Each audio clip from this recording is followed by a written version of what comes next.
de la vigne et accompagné par des modifications de la culture de la vigne, pouvait être un moyen de répondre justement à cette modification du climat. Plus récemment, et je fais un lien involontaire à ce qui a été présenté précédemment, cette problématique du changement du climat intéresse aussi des milieux qui sont a priori totalement extérieurs aux problématiques du viticulteur, de l'œnologue et même du consommateur. Un site, lecoursier.com par exemple, j'ai trouvé ça sur internet, avait fait les titres de son blog, de son site internet, avec ce titre, quels seront les vins du futur. Et ce site précisait que ce réchauffement climatique en fait ne va concerner que les petits vins, que les grands crus ne seront pas affectés par ces changements climatiques. Les grands crus, le titre les grands crus demeurent. Il y a un article assez savoureux. Très récemment, et vous en avez peut-être entendu parler, cette problématique du changement climatique a fait les gros titres, à la fois de la presse locale et même de la presse nationale, avec une étude menée par Pascal Châtonnet qui a élaboré des vins avec du Merlot et du Cabernet Sauvignon récoltés dans des climats beaucoup plus chauds dans le sud de la France et même en Tunisie, il me semble. Et il montrait justement que ces vins n'avaient plus rien à voir avec les vins de Bordeaux que l'on fait traditionnellement aujourd'hui, et que ces vins étaient beaucoup moins qualitatifs, beaucoup moins complexes, avec une aptitude au vieillissement probablement beaucoup plus faible que celle rencontrée habituellement dans les vins de Bordeaux. Alors pour répondre à cette problématique, à ces grands questionnements, nous avons imaginé il y a quelques années un travail de recherche justement sur l'appréciation de ces vins par des consommateurs français.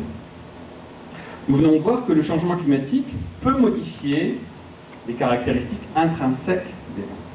Il faut savoir que ces modifications peuvent également faire suite à des choix stratégiques. C'est important d'avoir ça à l'esprit. C'est-à-dire que le viticulteur, aujourd'hui, dû ou grâce aux modifications climatiques, peut aujourd'hui élaborer des vins de façon bien sûr anecdotique, mais qui pourront être représenter la majorité de la production d'ici 20 ou 30 ans. Puisque des choix stratégiques associés au choix de la date de récolte ou des façons culturelles peuvent moduler de façon profonde l'expression organoleptique des vins. Si l'on prend par exemple, je donne l'exemple du Merlot, un cépage emblématique de la région bordelaise. Lorsque les raisins de Merlot sont récoltés précocement, les vins vont présenter de façon systématique des nuances de poivron vert. Lorsqu'ils sont récoltés à maturité, l'expression de ces vins va varier, va rappeler des nuances de fruits frais, rappelant la cerise, la nuit.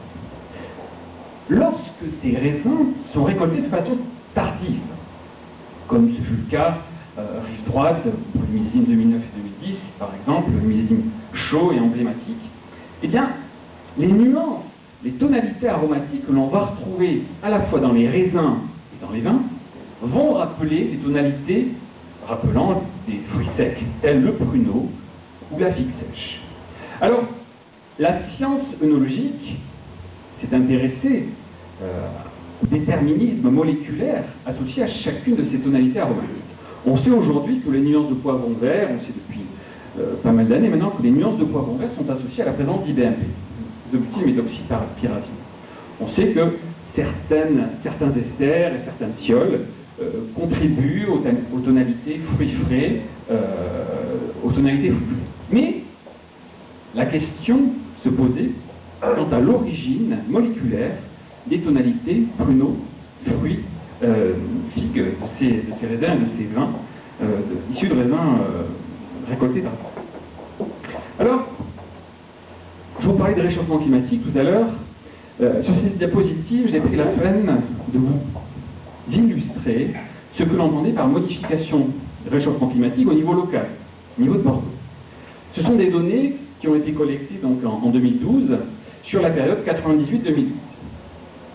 Sur cette diapositive, je vous ai représenté l'évolution du pH d'un cru de Bordeaux, élaboré essentiellement à base de merlot.